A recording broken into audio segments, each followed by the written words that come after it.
Today's top stories. A government doctor tags a colleague as the one who brought a dead fraternity neophyte to the hospital. Malacanang insists there is no canceling the broadband contract. On ABC reports, recollections by our defense correspondent of some of the Marines who were slain in Basilan.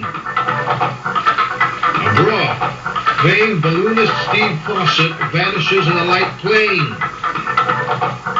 And in sports, NBA star Kobe Bryant shows them how in Manila.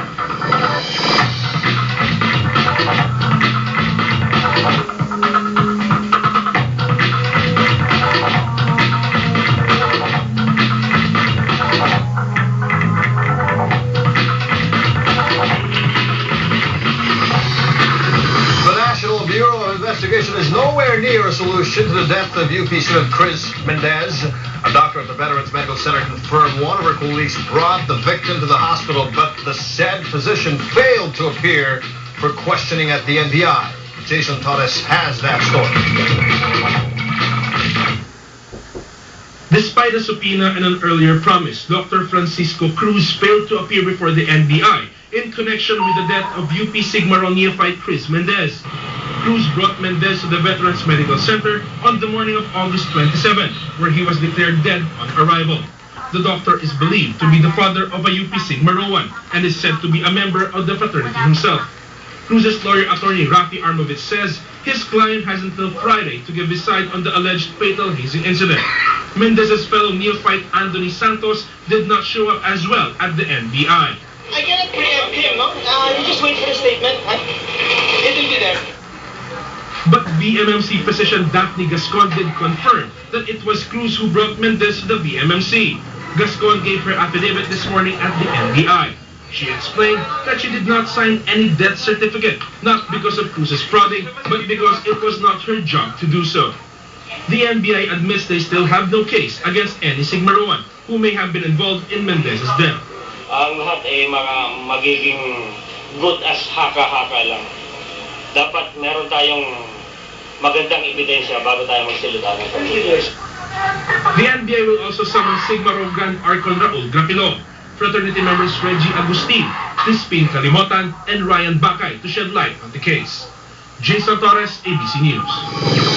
The faculty of UP's College of Public Administration wants the Sigma Rho member who allegedly recruited Chris Mendez to the fraternity expelled from the university. They say his actions are unacceptable, especially for a student council officer. Royce Stuggy has that story.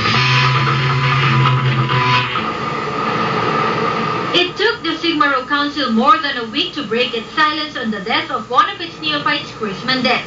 In a statement sent to the National College of Public Administration and Governance, signed by its president Bienvenido Somera Jr., the council condemned the death of Mendez and urged authorities to thoroughly investigate the incident. The council says it sympathizes with the Mendez family and that the fraternity is as interested in seeing justice served. But still, it would not confirm nor deny the fraternity's involvement in the incident. The NCPAG Faculty Council has asked university authorities to expel NCPAG Student Council Chairman and Sigma Rho 1 Ariel Paulo Ante.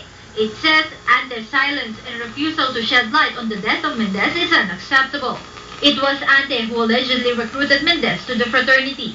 The council condemns this behavior as only irresponsible but also as obstruction to justice. UP Vice Chancellor Elizabeth Enriquez says she's spoken with Sigma Rho Grand Archon Raul Grapilon. Nakipag-usap siya sa akin nung tinatawag ko siya. Sinabi lang niya wala siyang nalalaman sa mga nangyari. Authorities are now investigating a house owned by a Sigma Rho member in Bonifacio Village in Tandangsora, Quezon City.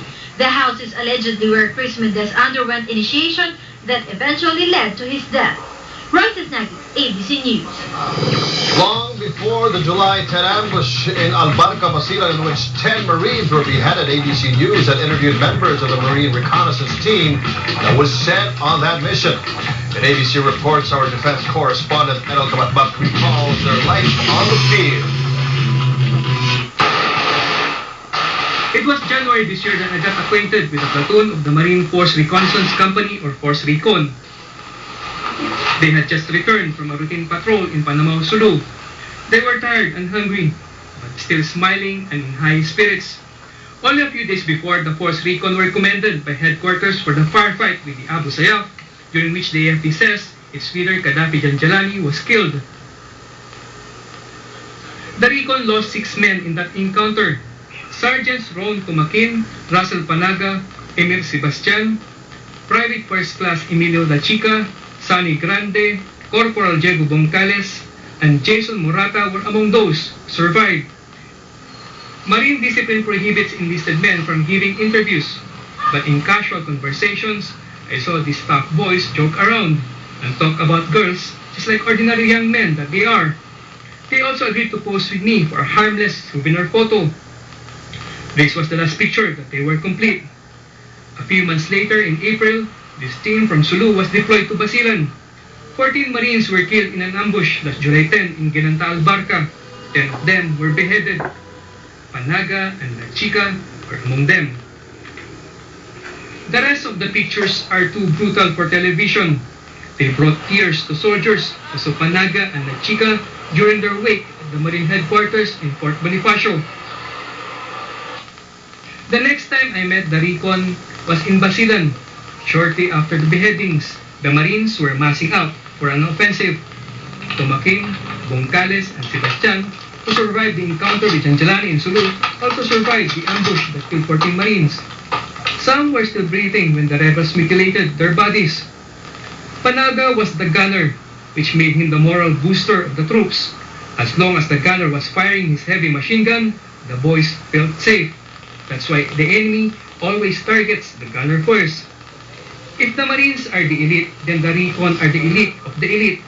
They are trained to hunt down the enemy in their territory in mostly dangerous missions. That's why most of them are young and single. These Marines come from peasant families. Soldiering was seldom an ambition. It was more a necessity in life, a job. Yet Marines are known in the AFP as the few and the proud. They are the better fit, more disciplined bunch. Some of them told me of days in patrol they would go hungry because they can take anything from civilians, pick fruits from trees, or stop to cook their own food because it might alert the enemy. Another Recon class was brought in Basilan to hunt down the rebels responsible for the beheadings. It was part of their test mission to graduate from the Recon course. They were listening to a class on first aid. I could see from their faces that they were still seasick. From the 3 days it took the Navy boat to make the trip, that normally only takes 7 hours by commercial fastcraft. 2 days later, the Recon class from Manila was in a more upbeat mood. Brigadier General Juancho Saban was hosting a brutal fight in their honor. They were also raring to see action. They saw action 3 weeks later in a mission that left 15 of them dead. 5 officers and 10 enlisted men dead in what was supposed to be an attack on an Abu Sayyaf camp that some say went wrong. One newspaper said they were sitting ducks. They took low ground during their approach to a rebel camp. The Abu Sayyaf, firing from a higher position, picked them out one by one. Saban, a veteran of many campaigns against the Abu Sayyaf, took responsibility. But it was the Marine Brigade Commander in Basilan, Colonel Ramiro Alivio, who took the fall. He was replaced almost immediately after the encounter. On National Heroes Day, President Gloria Macapagal Arroyo joined the Marines in Basilan in a brutal fight. She had given yet another deadline to finish off the Abu Sayyaf. I remembered the men of Force Recon Company 61, farm boys from Luzon, far from home, and caught in a war, waiting for an ending. Errol Kabatbat, ABC News. Next on Central, what senators want to know when they grill COMELEC Chairman Avalos about the deal with ZTE. On Sidetrack, we'll hear about the movie Troy in Ilonggo.